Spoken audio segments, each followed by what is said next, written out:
कूड़ा कितना निकलता है रोजाना का? 11,000 मीट्रिक टन। और उसका जो ट्रीटमेंट कितने कूड़े का आप कर पा रहे हैं? 7,000 मीट्रिक टन।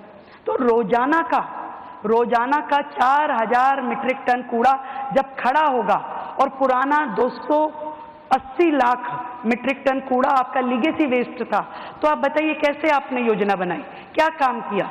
ऐसे कैसे खत्म होगा कूड़ा जब 4,000 मीट्रिक टन कूड़ा रोज जमा हो रहा है, रोजाना? तो हमने आने के बाद ना केवल उसकी स्पीड बढ़ाई, जो कूड़ा रोज 7,500 मीट्रिक टन हट रहा था, बायोमाइनिंग उसकी हो रही थी, उसे हमने 18,000 मीट्रिक टन किया, 18,000 डेली। उसके बाद वेस्ट टू एनर्जी प्लांट, जहां उस कूड़े को आप निष्पादन कर सके, ऐसे 4 वेस्ट टू एनर्जी प्लांट पे काम शुरू हुआ और लगातार उस पर कार्रवाई चल रही है, क्योंकि जब तक आप अपनी कैपेसिटी नहीं बढ़ाएंगे वेस्ट डिस्पोजल की, तब तक वो कूड़ा खत्म नहीं हो सकता। आप जितने मर्जी झूठे वादे कर लीजिए, मैं नहीं करना चाहती कोई झूठा वादा। मुझे मालूम है कि जब तक ये वेस्ट टू एनर्जी प्लांट, जो हमारे 4 प्लांट हैं, जो नरेला में है, जो बाकी जगह तेखंड में है, उनको हम ऑपरेशनल मोड पे नहीं लाएंगे तो ये लीगेसी वेस्ट खत्म नहीं होगा। और इसके अलावा दिल्ली में रोजाना आप सोचिए कितना ई वेस्ट निकलता है, कितने आपके टूटे मोबाइल, बैटरीज, उनके लिए क्या सोचा था भाई? पहली बार सरकार ने तेखंड में एक नया वेस्ट टू एनर्जी प्लांट, जिसमें आपका दिल्ली का पूरा ई वेस्ट वहाँ पे चैनलाइज होगा, वो बनाने की योजना करी। तो ये काम है जो दिल्ली को करने हैं, दिल्ली के लिए करने हैं। तो चाहे कूड़े का पहाड़ हो, चाहे पर्यावरण हो, पर्यावरण का भी बता देती हूँ। पर्यावरण दिल्ली में आप जब AQI उठा के देख लीजिए, आपको ज़्यादा ही मिलेगा।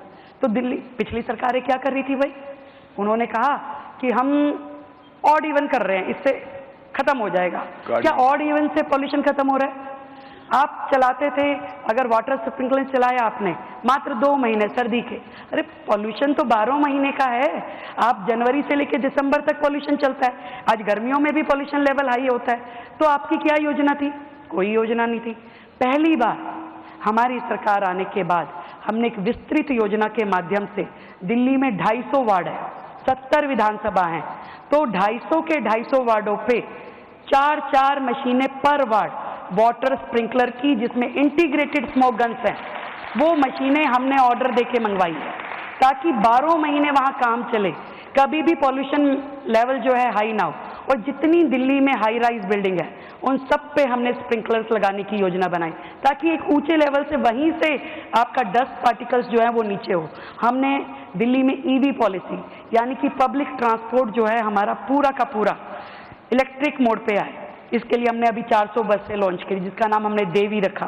देवी यानी दिल्ली इलेक्ट्रिक व्हीकल इंटरकनेक्टर। तो ऐसे पूरा का पूरा पब्लिक ट्रांसपोर्ट जो है वो इलेक्ट्रिक मोड पे है, EV स्कूटीज, EV कार, लोग जो है ग्रीन एनर्जीज के ऊपर जाए। सोलर का बड़ा सिस्टम हमने खड़ा किया, मतलब हर रेजिडेंशियल रूफटॉप पे आपका सोलर हो। सरकारी बिल्डिंग्स को हमने कंप्लीट कर दिया, सब पे सोलर रूफटॉप लगाई है। ज़्यादा से ज़्यादा दिल्ली को ग्रीन एनर्जी की तरफ चैनलाइज करना पड़ेगा, तभी तो ये एयर पॉल्यूशन हो, आपका जितना पॉल्यूशन दिल्ली में है वो सब खत्म हो पाएगा। तो मैं इतना कह सकती हूँ कि सरकार ईमानदारी से काम कर रही है और एक एक काम जो रिक्वायर्ड है दिल्ली के लिए, योजनाबद्ध तरीके से बेस्ट टेक्नोलॉजी के साथ हम दिल्ली की धरातल पे उनको लेके आ रहे हैं।